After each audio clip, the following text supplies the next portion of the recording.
नमस्कार. मिळेवाच आणि महावाईस न्यूजच्या यूट्यूब चॅनलच्या फेस टू फेस या कार्यक्रमात मी अविनाश दुधे आपलं सर्वांचं स्वागत करतो. आजचे आपले पाहुणे आहेत अमरावतीचे खासदार बबन वानखडे. गेल्या लोकसभा निवडणुकीत बबन वानखडे यांनी एक अमरावती लोकसभा मतदारसंघात ऐतिहासिक विजय मिळवला. देशातील ज्या मोजक्या मतदारसंघाकडे संपूर्ण देशाचं लक्ष होतं त्यामध्ये अमरावती हे अग्रणी होतं. अमरावतीच्या माजी खासदार नवनीत कौर राणा यांचे वादग्रस्त वक्तव्य, आक्रमक वक्तव्य यामुळे देशभरातील मीडियाचं लक्ष अमरावती मतदारसंघाकडे होतं. अशा स्थितीत ही निवडणूक फार महत्त्वाची ठरली होती. देशाचे पंतप्रधान नरेंद्र मोदी, गृहमंत्री अमित शहा, महाराष्ट्राचे मुख्यमंत्री देवेंद्र फडणवीस, उपमुख्यमंत्री एकनाथ शिंदे, अजित पवार आणि भाजपचे सर्व लहान सहान मोठे नेते या अमरावती मतदारसंघात ठिय्या मारून बसले होते. यासोबत धार्मिक संस्था संघटनांचे प्रतिनिधी होते. साम दाम दंडभेद असे अनेक आयुध वापरून ही निवडणूक लढवण्यात आली होती. एवढंच नव्हे तर बळवंतरावांची जात सुद्धा या निवडणुकीत मुद्द्याचा विषय होता. असं असताना बळवंतरावांनी हा विजय खेचून आणला होता.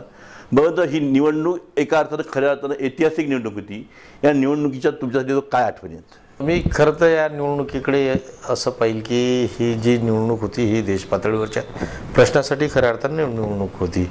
परंतु जे काही देशात वस्तुस्थिती होती की भारतीय राज्यघटना वाचवणारे विरुद्ध भारतीय राज्यघटनेच्या विरुद्ध असणारे लोक, यामध्ये ही लढाई होती. आणि ही स्थानिक पातळीची निवडणूक म्हटलं तर धनशक्ती विरुद्ध जनशक्ती अशी निवडणूक होती. आणि ती निवडणूक जनशक्ती लढली आणि जनशक्ती विजयी झाली, एवढंच मी वर्णन करेल. अनेक वेगवेगळी आयुध वापरण्यात आली, तुम्हाला डॉमिनेट करण्याचा प्रयत्न झाला, तुमची जातही इनडायरेक्टली काढण्याचा प्रयत्न झाला. यात काही अशा काही आठवणी? मगाशी म्हटल्याप्रमाणे जनशक्ती माझ्या पाठीशी होती आणि काँग्रेस पक्षाचे सर्व जे काही कार्यकर्ते होते, नेते होते, ते संपूर्ण या निवडणुकीत एका म्हणजे कुठलाही मतभेद न ठेवता ते एक संघ राहून त्यांनी कार्य केलं. महाविकास आघाडीची जे काही मान्यवर होते, जे काही नेते होते, ते सुद्धा ताकदीनं सोबत होते. म्हणून जात हे सगळ्या गोष्टीचा वापर केला. पैशाचा वापर जो ज्या पद्धतीनं आहे ते तुम्हाला सगळ्यांना पूर्ण मतदारसंघाला माहीत आहे. मी तर एकदम फकीर होतो, माझ्याजवळ पैसे काहीच नव्हते. त्यामुळे पुन्हा मी असं म्हणेल की धनशक्ती विरुद्ध जनशक्ती अशीच लढाई होती. आणि जनशक्ती माझ्या पाठीशी असल्यामुळे, सामान्य माणूस माझ्या पाठीशी असल्यामुळे, जे काही नेते असतील ते सुद्धा माझ्या पाठीशी असल्यामुळे ही निवडणूक मी जिंकू शकलो. बबनराव, अमरावती जिल्हा तरी एकीकडे आपण गाडगेबाबांचा, तुकडोजी महाराजांचा जिल्हा म्हणतो, भाऊसाहेबचा जिल्हा म्हणतो, पण तरी अमरावती जिल्ह्याचा इतिहास हा जातीचा इतिहास आहे. म्हणजे राखीव मतदारसंघ जरी झाला तरी ती हिंदू दरीतच निवडून आला आहे. एक तुमचे राजकीय गुरु म्हणतील की तुमच्या नेतृत्वाखाली तुम्ही राजकीय बाळकडू गिरवलं, असे रासू गवईची 1998ची निवडणूक सोडली तर इथे हिंदू दरीत निवडून आला. या पार्श्वभूमीवर तुमचं निवडून येणं फार महत्त्वाचं आहे. तुम्ही याकडे कसं पाहता? कारण या निवडणुकीत तुमच्या मतदारसंघात पर्टिक्युलरली दर्यापूरमध्ये असा प्रचार केला की तुम्ही पर्टिक्युलर जातीच्या लोकांना वाचवता की त्या केसेस, या पार्श्वभूमीवर हे ऐतिहासिक आहे. तुम्ही याकडे कसं पाहता? बरोबर आहे, पण वस्तुस्थिती ही आहे की मी जात, धर्म, पंथ या पलीकडे एकदम माझं काम आहे सुरुवातीपासूनच. आणि मी कधी असा भेदभाव करत नाही किंवा कधी असं जात डोक्यात ठेवून किंवा नजरेसमोर ठेवून मी कधीही वागत नाही. परंतु निवडणूक आली की हा प्रचार होतो. परंतु निवडणूक आल्यानंतर प्रचार जरी झाला तरी तिथल्या लोकांना, म्हणजे मग जे काही सवर्ण असतील त्यात सगळेच लोक आले, दलित असतील, या सगळ्यांना लोकांना माहीत आहे की बळवंत वानखडे हा जात धर्म पंथाच्या पलीकडे आहे, विरहित आहे. कारण ज्या काही माझ्या निवडणुका झाल्या, मी जिल्हा परिषदमध्ये ओपनमध्ये झालो, 2 वेळा निवडून आलो. पहिल्यांदा जिल्हा परिषदच्या निवडणुकीत मी ओपनमध्ये आलो, नंतर मी दुसऱ्या जिल्हा परिषदच्या वेळेस ओपनमध्ये आलो. कृषी उत्पन्न बाजार समितीची जी निवडणूक असते ते खूप वेगळ्या पद्धतीनं असते. त्यात माणूस, नातेवाईक आणि हे सगळं पाहिलं जाते. परंतु त्या मतदारसंघात माझा कुठला नातेवाईक मतदार नव्हता, माझे कुठले संबंधित नव्हते. कारण त्या मतदारसंघात एससीचे मतं फक्त फक्त 750 पैकी 30 ते 32 मतं असतात आणि त्या 30 ते 32 मतात पुन्हा दुसरे असतातच जे हिंदू दलित म्हणतात तुम्ही, तर ते सुद्धा असतात. परंतु जर माझा निवडणुकीत तुम्ही जर आकडेवारी पाहिली त्यातली विजयाची, सतत 3दा निवडून आलो, तर मी दुसऱ्या तिसऱ्या क्रमांकाची मतं घेतो तिथं. म्हणून माझ्या विरुद्ध कितीही जातीचा प्रचार केला तरी लोकांना माहीत आहे की मी जात राजकारणासाठी त्याचा वापर करतात, परंतु लोकांना माहीत आहे की मी ह्या सगळ्याच्या पलीकडे आहो. हे ज्या मी आता तुम्हाला उदाहरणार्थ दाखलच्या काही निवडणुका सांगितल्या, मग जिल्हा परिषदच्या असेल, ग्रामपंचायतचा सदस्यसुद्धा ओपनमध्येच, सगळ्या बाबी माझ्या ओपनमध्ये आहेत. त्यामुळे जात हे मला कधी असं चिटकलेलं नाही.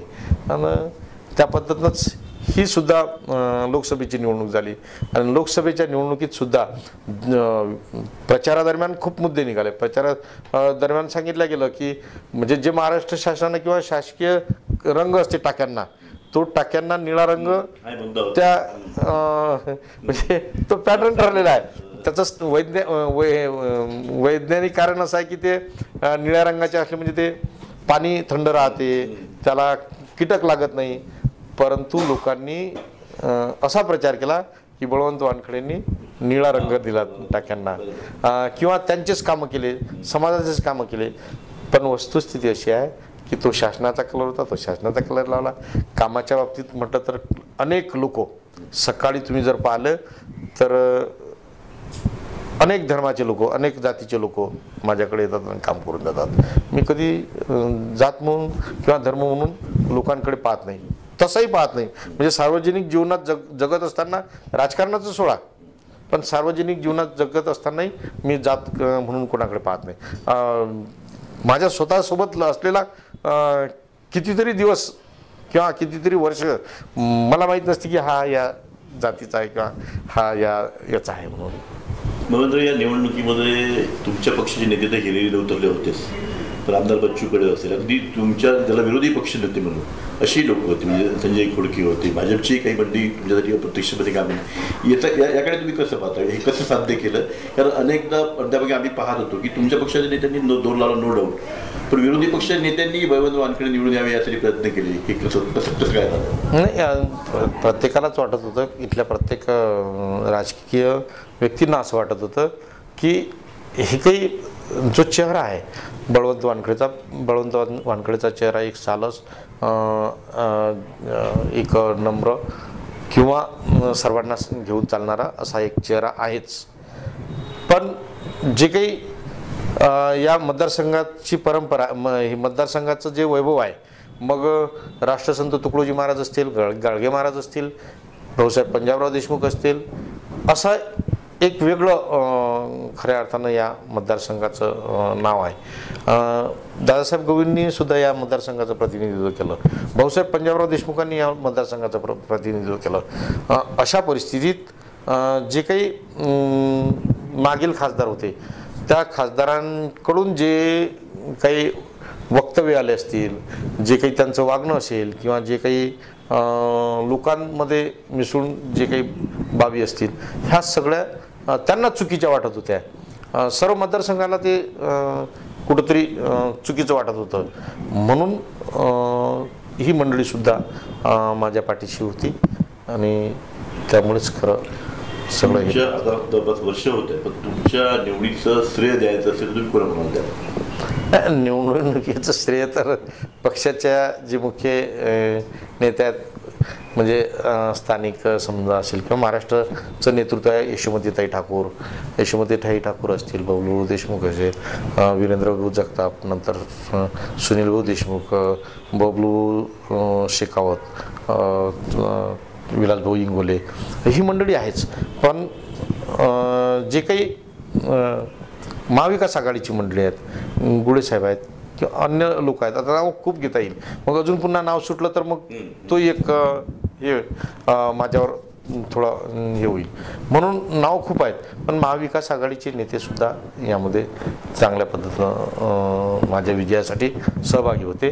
आणि प्रामुख्यानं म्हटलं तर पहिल्या क्रमांकावर यशोमतीताई, बबलू, वीरेंद्र भाऊ सोनल भाऊ हे अशी मंडळी येईल समजा, तर निश्चितच त्यांना सगळ्यांना श्रेय जाते. बबन, तुम्ही कृतज्ञपूर्वक सर्वांची नावं घेतली, पण हे अलीकडच्या काळात एक आरोप असा होतोय तुमच्यावर की बबन भाऊ बदललेत.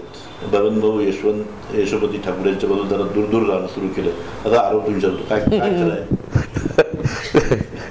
तिथं म्हणजे आमचं बहीण भावाचं नातं होतंच, पण पुन्हा घट्ट झालं आणि असं होऊच शकत नाही. आणि तसंही माझ्या स्वभावात हे एक आहे की मी ज्या गोष्टी माझ्यासाठी ज्या लोकांनी काही केलं असेल किंवा जे लोक माझ्यासाठी असतील त्या लोकांना मी विसरत नाही. मतभेद तर माझ्याकडून होतच नाहीत, माझ्याकडून कुठलीही चूक होत नाही, कारण मी ह्या सगळं गोष्टीचा विचार करूनच वागतो. त्यामुळे ताईत माझ्यात असं केसाच्या टोका एवढी आजपर्यंत अंतर पडलं नाही किंवा पडणारही नाही. बबन भाऊ, तुमच्या निवडणुकीत काँग्रेसने नेतृत्व विजय मिळवला, सर्वांचं लक्ष वेधून घेतलं, तर 6 महिन्यात झालेल्या विधानसभा निवडणुकीत जिल्ह्यात काँग्रेसचं पानिपत झालं. काय कारण? नाही, जिल्ह्यातच नाही तर पूर्ण महाराष्ट्रात ते पानिपत झालं आणि त्यासाठी जे काही कारणं असतील ते असे वेगवेगळेच कारण आहेत. आपण जर पाहिलं असेल तर स्वतः मुख्यमंत्री असणारे, आता उपमुख्यमंत्री असणारे शिंदेसाहेबसुद्धा यांना असं अपेक्षित नव्हतं हा निकाल लागेल, किंवा अजितदादांना यांनासुद्धा असं वाटत नव्हतं की हा असा निकाल लागेल. हा अनपेक्षित निकाल लागला. त्यासाठी त्यांचे जे काही आता बरेच काही कारणं आहेत, मग ते आरोप प्रत्यारोपाचं अजून पुन्हा समोर येईल आणि आपण खूप त्याच्यावर बोलू शकू. हा तर एक स्वतंत्र विषय आहे की पराभवाचं जे कारण मी माझा आहे स्वतंत्र विषय आहे. परंतु ज्याला असं म्हणता येईल की विजय चोरून घेतला आमचे जे हे आहे ना ते चोरलं, एकाच शब्दात सांगता येतात. ते आता ते कसे त्याच्यासाठी वेगवेगळी पद्धत हे आहे. लाडक्या बहीणचे त्याच्यासाठी हे झालं, पण ते लाडक्या बहिणी तर म्हणजे एवढी त्याच्यात मी तसा शब्द वापरणार नाही, पण शासकीय पैसे देऊन, सरकारचे पैसे देऊन त्यांनी म्हणजे मतं घेतले. लाडक्या बहिणीला पैसे दिले ते स्वतःच्या पैशातून नाही दिले. पैशाचा किती महापूर होता हे सगळ्यांना माहीत आहे. अजूनही पैसे आमदार सांगतात खाजगीत की आमच्याजवळ पक्षाने दिलेले पैसे अजूनही शिल्लक आहेत. तर ते आहे याच्यात. तुमच्या खासदारकीला तर 2 वर्ष होते. हो, निवडणूक 2 आमदार एक आमदार होते. दिल्ली हा संपूर्ण वेगळा विषय आहे. या वर्षभरात दिल्लीत गेलं तर कसं झालं, काय शिकायला मिळालं, काय तुम्ही शिकता? नाही, ते निश्चितच सभागृह खूप महान आहे. ज्या देशाचे व्यतिरिक्त म्हणजे विदेशी रणनीती ठरवल्या जाते, देशाच्या भविष्याचे प्रश्न त्यामध्ये असतात. आणि ते काय की हे जे काही सरकार आता आहे या सरकारकडून ज्या अपेक्षा होत्या त्या अपेक्षा काही तिथं असं दिसत नाही. आणि जो संसदीय अनुभव आहेच मला, परंतु मी पाहतो की सत्ताधारी पक्ष सभागृह बंद पाडते तिथं. मग आता लोकशाही कुठं शिल्लक राहते काय याची थोडी काळजी वाटायला लागली. आणि विविध राज्यातले लोक आहेत, विविध हे आहेत, भाषा आहेत, हे आहेत, ह्या खूप मोठं सभागृह आहे आणि तिथं बरंच काही शिकायला मिळते. मोहन भाऊ, केवळ अमरावती जिल्ह्यात नव्हे तर देशभरात सध्या भाजपचं एक छत्री साम्राज्य आहे आणि याचा फटका विरोधी पक्षाच्या लोकप्रतिनिधींना बसतो आहे. आम्हाला अमरावतीत तुम्हाला असं जाणवतं का की सार्वजनिक कार्यक्रमात, शासकीय कार्यक्रमात एक काँग्रेसचा खासदार म्हणून तुम्हाला कमी महत्त्व दिलं जातं किंवा डावलण्याचा प्रयत्न करतो, असं होतं का? नाही, डावलण्याचा म्हटल्यापेक्षा ते काही त्याचं जो कार्यकर्ते आणि ते झुंबळ म्हणता येईल त्याला, झुंबळ ते एकदम तयार होते. आणि त्या झुंबळमध्ये आपण सहजच कोणाला लुटू नये किंवा कोणाला धक्का लागू नये, आपण आपली हे सांभाळली पाहिजे या दृष्टीनं मी वागतो. त्याच्यामुळे ते टाळतात असं नाही. पक्षाची वैचारिक लढाई आहे आमची, काही अशी वेगळी दुश्मनी नाही ना, वैयक्तिक दुश्मनी नाही ना, त्यामुळे तो प्रकार नाही आहे. परंतु एकदमच सगळी मंडळी ती या जिल्ह्यात समजा असल्यामुळे सर्व खासदार आमदार त्यांचे असल्यामुळे आणि मी एकटा असल्यामुळे तो फरक जाणवतो, पण तो जाणून केला करते असं वाटत नाही, कारण ते कार्यकर्ते आणि ते नेतेच तेवढे असतात की आपोआपच आपण मागं पडतो. निवडून आलेल्या जिल्हाधिकारी कार्यालयाचा विषय झाला होता आणि नुकताच अमरावती विमानतळाच्या उद्घाटनात तुम्ही थोडंसं मागं पडल्यासारखं दिसलं, या विषयात डेलिब्रेटली झालं असं तुम्हाला वाटतं? नाही, मागं पडलेलं नाही म्हणता येईल. त्याच्यात विमानतळाच्या उद्घाटनाच्या प्रसंगी खासदारांच्या ज्या खुर्च्या होत्या त्या दुसऱ्याच लाईनीत होत्या. पहिल्या लाईनीत ह्या मंत्री, राज्यमंत्री अशा खुर्च्या होत्या. मुख्यमंत्री, दोन्ही उपमुख्यमंत्री, मुख्यमंत्री आणि मंत्री. सुरुवातीला जे काही माजी आमदार खासदार होत्या त्या बसल्या होत्या सुरुवातीची, पण त्यांना तिथून उठवून दिलं गेलं आणि मागच्या खुर्चीवर बसवल्या गेलं. म्हणून तिथं असा काही प्रोटोकॉलचा भंग नाही, प्रोटोकॉलचा भंग झाला असता तर माझ्यापेक्षा ज्येष्ठ अनिलजी बोंडे आहेत. अनिल बोंडे आहेत, त्याच्यामुळे तो तापमान त्यांचा झाला असताना उलट, कारण ते सभागृहाच्या ज्येष्ठ सभागृहाचे सदस्य आहेत हा भाग वेगळा, आणि तशी ते माझ्यापेक्षा ज्येष्ठ आहेत, म्हणून ते तसं झालं नाही.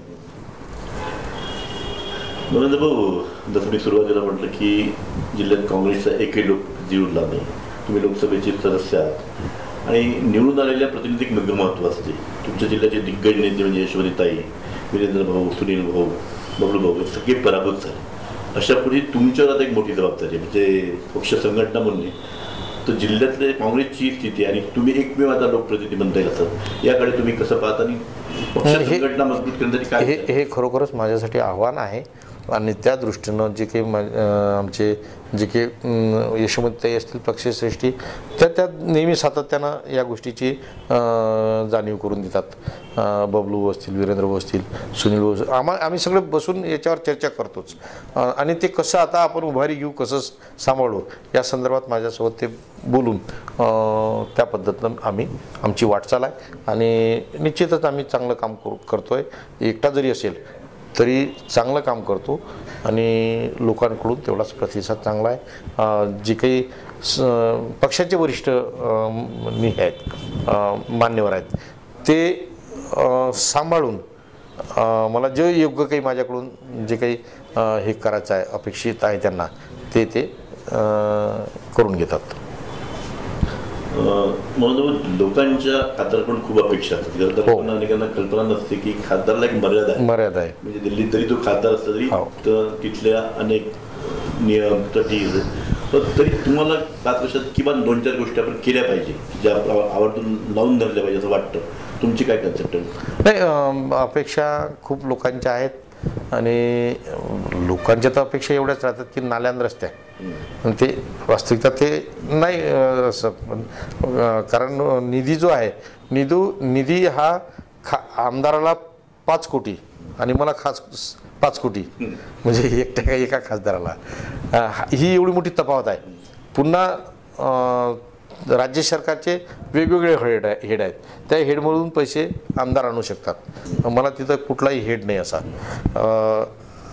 केंद्र सरकारचं कसं असते की शासनाच्या जे राज्याच्या जे योजना असतात त्या योजनात ते असा भरीव योगदान देतात. म्हटलं म्हणजे त्याचे हे असते की 60% केंद्र सरकार, 40% राज्य सरकार, अशा पद्धतीनं ते योजना सगळ्या केंद्राच्याच आहेत, परंतु केंद्र आणि राज्य मिळून हे दोन्ही मिळून ते योजना राबवत असतात.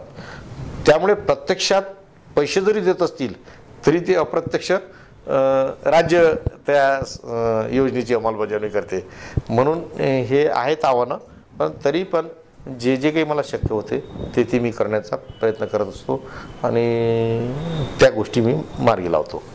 तुम्ही ज्यांना पराभूत केलं त्यांच्यामुळे असा प्रचार होतो की बघा तुम्ही काय केलं, आम्ही आमचं डबल सरकार होतं, आता तुमच्या वाट्याला काय येणार, आम्ही असतो तर जिल्ह्याचा विकास झाला. बरोबर ना.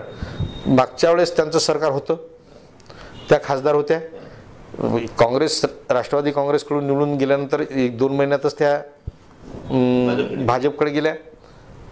भाजपकडे गेल्यानंतर जे काही 4 वर्ष 8 महिने असतील, 10 महिने असतील, 12 महिने असतील, जे काही असेल ते, त्या काळात अमरावतीकरांसाठी एक तरी असं सांगा की ही गोष्ट त्यांनी केली. सत्ता होती ना, मग त्यांनी केलं नाही आणि माझ्याकडून अपेक्षा त्यांनी करावं, मी विरोधात असताना, पण तरी बळवंत वानखेडे त्या गोष्टी शक्य करणार आहे. मग तुमच्या राजकीय कारकिर्दीची सुरुवात दादासाहेब गवईंचे कार्यकर्ते म्हणून झाली. हो, एक अति आनंदाची गोष्ट होते की त्यांचे चिरंजीव भूषण गवई देशाचे सरन्यायाधीश होते. तुमच्या काय भावना आहेत? मला तर अतिशय आनंद आहे, कारण ज्या घरात मी वावरलो, ज्या घरात वाढलो आणि भूषण साहेबांची कधी कधी त्यावेळेस मार्गदर्शन लाभलं, म्हणजे ज्यावेळेस समजा ती आपण पदावर होते त्यावेळेस त्यांचंही मार्गदर्शन होतं. वेळोवेळी आमचं म्हणजे कौटुंबिक संबंध आहेत एकदम, आणि कुटुंबातल्या प्रमुखाप्रमाणे ते आजही चर्चा करतात, राजकारण सोडलं तर त्यांचं त्या पदावर जाणं हे माझ्यासाठी अतिशय आनंदाची बाब आहे. कालच केंद्र सरकार, जी केंद्र सरकार आतापर्यंत जातीय जनगणनेबद्दल विरोधात होतं, ते आता जागतिक जनगणनेचा निर्णय घेतले.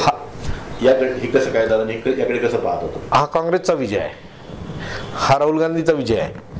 कारण जातीय जनगणना ही मागणी प्रामुख्यानं राहुलजी गांधी यांनी वारंवार केली, संसदेत असेल किंवा संसदेच्या बाहेर असेल, पण प्रत्येक वेळेस त्यांनी, कारण त्यांचं म्हणजे व्हिजनच आहे की ज्या प्रमाणात ज्या जातीचं हे असेल त्या प्रमाणात त्यांना हिस्सा दिला गेला पाहिजे, त्यांचा वाटा त्यांना दिला गेला पाहिजे, ही त्यामागची भूमिका आहे.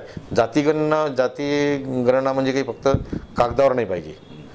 त्यांना अपेक्षित असं आहे की या जातीचा एवढा वाटा हे असतील, लोक असतील किंवा ही संख्या असेल तर तेवढ्याच प्रमाणात त्यांना वाटा झाला पाहिजे. मग तो विकासाचा असेल, आरक्षणाचा असेल किंवा अन्य कोणताही असेल तर त्या बाबीचा वाटा त्यांना मिळाला पाहिजे असं त्यांना अपेक्षित आहे. आणि म्हणून म्हणतो की हा काँग्रेसचा विजय आहे खऱ्या. हे होते अमरावतीचे खासदार बळवंत वानखेडे. एक साधा आणि सरळ व्यक्तिमत्व असं त्यांचा लौकिक आहे. अजून तरी राजकारणातील लबाडी आणि डावपेच यापासून बळवंत भाऊ अद्याप तरी दूर आहे. त्यांची आगामी राजकीय वाटचाल कशी असेल, त्यांच्या स्वभावात काही बदल होतात का, हे पाहणं निश्चितपणे मनोरंजक ठरणार आहे.